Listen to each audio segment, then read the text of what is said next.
PKR கட்சிக்கு ஆதரவளித்து வந்த பெரும்பாலான இந்தியர்களின் எண்ணிக்கை கடந்த 2 ஆண்டுகளில் தொடர்ச்சியாக சரிவை கண்டு வருவதாக PKRின் முன்னாள் துணைத் தலைவரும் பண்டான் நாடாளுமன்ற உறுப்பினருமான டத்தோஸ்ரீ ரவிசி ரம்லி தெரிவித்துள்ளார்.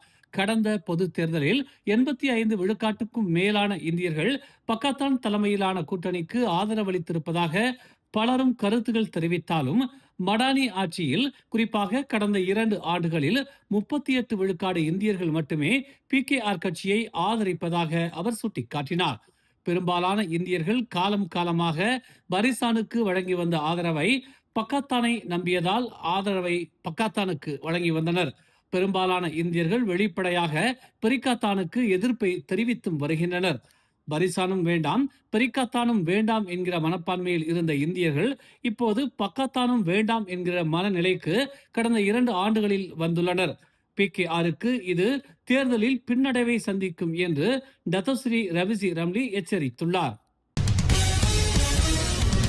மலர் டிவி ஏற்பாட்டில் ஓம்ஸ் அறவாரியத்தின் ஆதரவுடன் திரையிசை கண்ட இலக்கியம் எனும் நயம்பட உரைப்போம் போட்டி விரைவில் பிரம்மாண்டமாக அரங்கேற உள்ளது.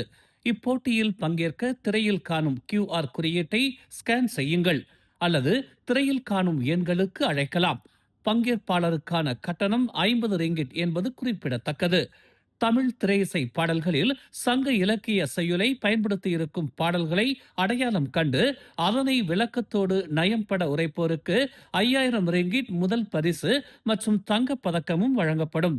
மேலும் 10 போட்டியாளர்களுக்கு அதிரடியான பரிசு தொகையும் காத்திருக்கிறது. 18 முதல் 25 வயதினர் பிரிவு 1லும் 26 வயதுக்கு மேல் பிரிவு 2லும் பங்கேற்கலாம். மே 25 பதிவுக்கான இறுதி நாள். மேல் விவரங்கள் அடுத்தடுத்து உங்கள் மலர் டிவியில். ஜெராம் பசார் ஆற்றில் 4 தோழிகளுடன் குளித்துக் கொண்டிருந்த 15 வயது மற்றும் 12 வயதுடைய இரு சிறுமிகள் நீரில் மூழ்கி பரிதாபமாக உயிரிழந்தனர்.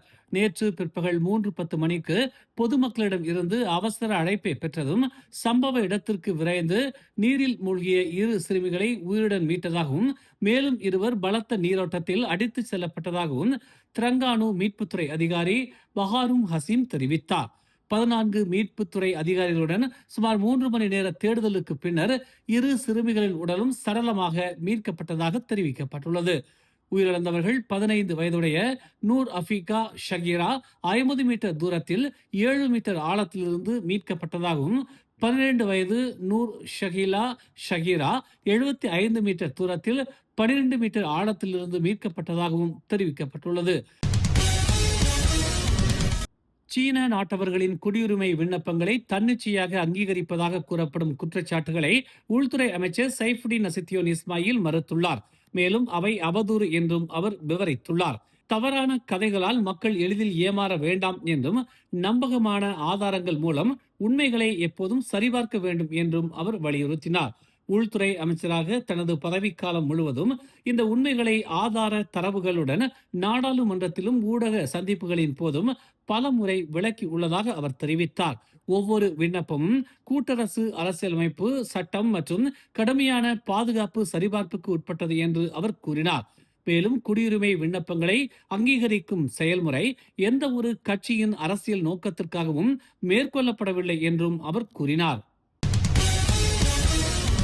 பரிக்காத்தான் நேஷனல் கூட்டணி அதன் கூட்டணி கட்சிகளின் தலைவர்களையும் உறுப்பினர்களையும் ஊடகங்கள் அல்லது பிற வழிகளின் மூலம் ஒருவரை ஒருவர் வெளிப்படையாக விமர்சிக்க வேண்டாம் என்று நினைவூட்டப்பட்டுள்ளது.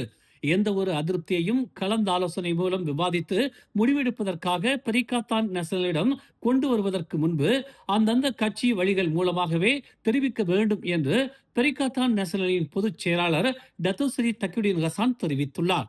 பரிக்காத்தான் அதன் தலைமையின் மூலம் இனி தனது முழு முயற்சிகளையும் ஆற்றலையும் நாட்டின் மற்றும் மக்களின் நலன்களை உள்ளடக்கிய பெரிய பிரச்சனைகளில் கவனம் செலுத்தும் என்று அவர் தெரிவித்தார். கட்சியின் அனைத்து உள் விவகாரங்களும் நிச்சயமாக மிகவும் திறம்பட, விவேகமாக மற்றும் நேர்மறையான முறையில் உள்மட்டத்திலேயே நிர்வகிக்கப்படும் என்று அவர் இன்று ஒரு அறிக்கையில் தெரிவித்துள்ளார். கிளந்தான் குவாமுசாங் பாலோவில் உள்ள ஒரு இடைநிலைப் பள்ளியின் விடுதியில் நேற்று மயக்க நிலையில் கண்டெடுக்கப்பட்ட முதலாம் படிவ மாணவன் தலையில் ஏற்பட்ட திடீர் இரத்த கசிவு மற்றும் நுரையீரலில் நீர் கோர்த்ததன் காரணமாக உயிரிழந்திருப்பது பின்னர் உறுதி செய்யப்பட்டதாக தெரிவிக்கப்பட்டுள்ளது. நேற்று காலை 8:53 மணிக்கு மாணவனின் தந்தையிடம் இருந்து இச்சம்பவம் குறித்து காவல்துறைக்கு தகவல் கிடைத்ததாக குவாமுசாங் காவல்துறை தலைவர் சித் சூன் ஃபூ தெரிவித்துள்ளார். பள்ளி அதிகாரிகள் மாணவனை சுகாதார நிலையத்திற்கு அவசரமாக கொண்டு சென்றதாகவும் அங்கு மருத்துவ பணியாளர்கள் மாணவன் இறந்து விட்டதை உறுதி செய்ததாகவும் அவர் கூறினார்.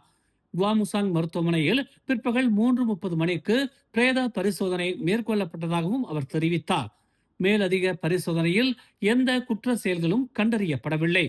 மேலும் மாணவனின் உடல் அடக்கம் செய்வதற்காக அவனது குடும்பத்தினரிடம் ஒப்படைக்கப்பட்டது. இந்த வழக்கு திடீர் மரணம் என வகைப்படுத்தப்பட்டுள்ளதாகவும் மேலதிக விசாரணைகள் நடைபெற்று வருவதாகவும் சிக் கூறினார். மேலும் இந்த விஷயம் குறித்து யூகங்களை தவிர்க்குமாறு பொதுமக்களுக்கு அவர் அறிவுறுத்தினார்.